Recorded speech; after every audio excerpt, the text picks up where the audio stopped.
Can a 10-year-old heart carry a memory so heavy that even grown adults cannot hold back their tears? On one of the world's biggest stages, under blinding lights and silent expectations, a small Indian girl stood with her braids resting gently on her shoulders. The stage of America's Got Talent had seen magicians, singers, dancers, and dreamers. But that night, it saw something else. It saw a child carrying a promise. Anaya Singh was not there for fame. She was not there for applause. She was there because of a song. A song that once echoed through the narrow streets of her hometown. A song that her father used to hum while fixing old guitars. The song belonged to Lucky Dubé. And the promise belonged to a daughter. Months ago, when she first stepped on that stage, the judges were surprised. The audience was curious. A 10-year-old Indian girl with a Rasta soul singing reggae felt unexpected. Unusual. Almost impossible. But when she began to sing, something shifted. The hall grew quiet. Faces softened. Eyes filled. That was part 1. Now she had returned. Part 2 was not about proving talent. It was about revealing truth. The world did not know what lived inside her small chest. They did not know the nights she cried into her pillow. They did not know the hospital corridors. The unfinished lullabies. The last promise whispered beside a fragile hand. They only saw a child. But that night, they were about to witness a story. Could one little voice carry the weight of loss? Could a tribute become healing? And could a father's dream, buried in silence, rise again through his daughter's song? The lights dimmed. The music waited. And somewhere, beyond the noise of the world, a memory prepared to sing again. Anaya Singh was only 10 years old, but her eyes carried a quiet depth that did not belong to childhood. She lived in a small rented house at the edge of a crowded Indian town. The paint on the walls was fading, and the ceiling fan made a soft ticking sound at night. Her world was simple. A wooden study table. A narrow bed. A mirror where she practiced smiling before every performance. She was not loud like other children. She did not run through the streets chasing kites or argue over toys. Instead, she spent her evenings sitting near the window, watching the sky turn orange while holding her father's old guitar pick in her hand. It was her lucky charm. Anaya had always been sensitive. She felt things deeply. If someone scolded her, she would stay quiet for hours. If someone praised her, her smile would stay for days. Music was the only place where she felt brave. At school, she was polite but distant. Some children did not understand her braided Rasta hairstyle. Some whispered. Some laughed. She pretended not to hear.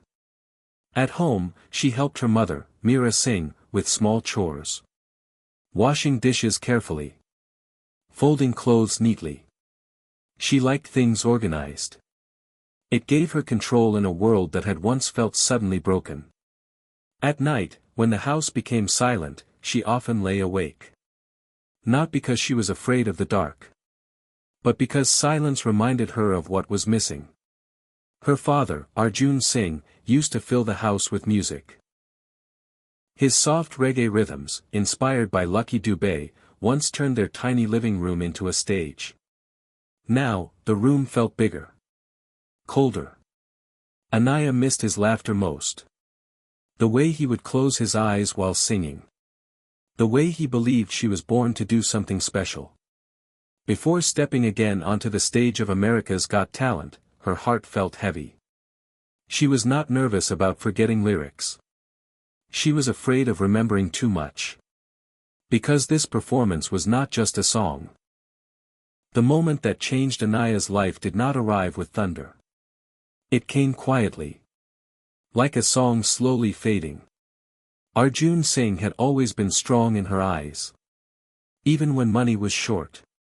Even when his guitar strings were old and rusted. He smiled through everything. He believed that music could heal what the world could not. But illness does not listen to belief. It began with small coughs. Then tired evenings. Then hospital visits that stretched longer each week. Anaya did not understand the medical words. She only understood the way her father's hands felt colder every time she held them. The house slowly changed. The music stopped. The living room that once carried reggae rhythms inspired by Lucky Dubé became silent. The guitar rested in a corner, untouched. Anaya felt the silence more than anyone. She tried to be brave for her mother. She stopped asking for small things. She stopped complaining about homework.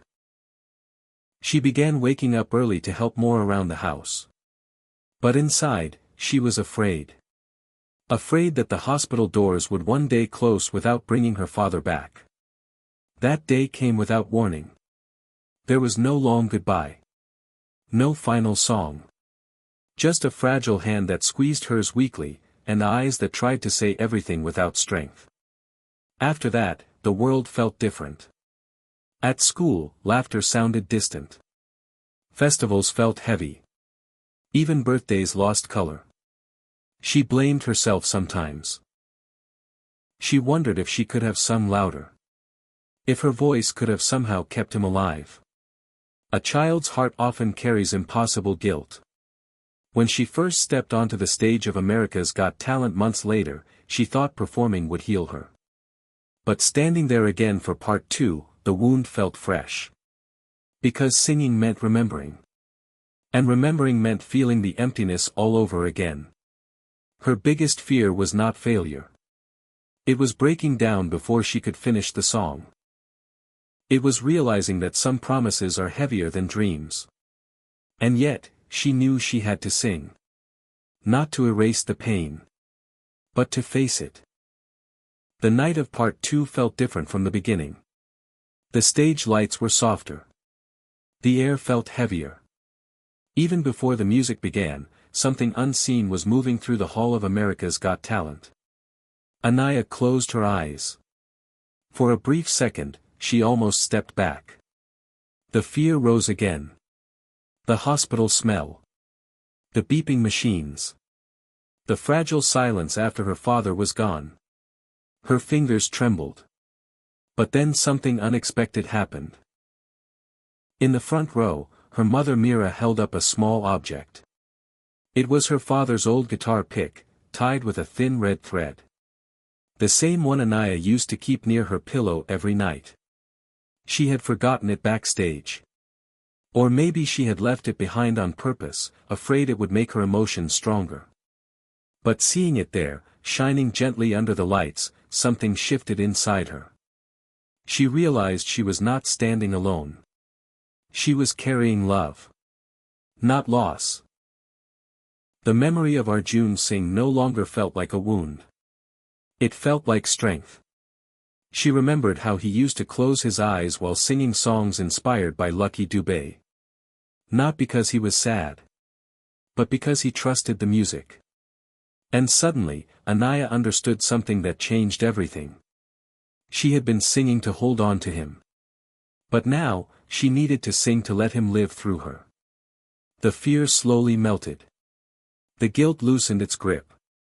The stage was no longer a place of pressure. It became a bridge between past and present. As the first note left her lips, it carried something new. Not just pain. Not just tribute. But acceptance. Her voice grew steadier. Stronger. Warmer. The audience did not know about the realization happening inside her small heart. But they could feel it. This was no longer a child trying to survive grief. This was a daughter transforming grief into purpose. And in that quiet shift, everything changed.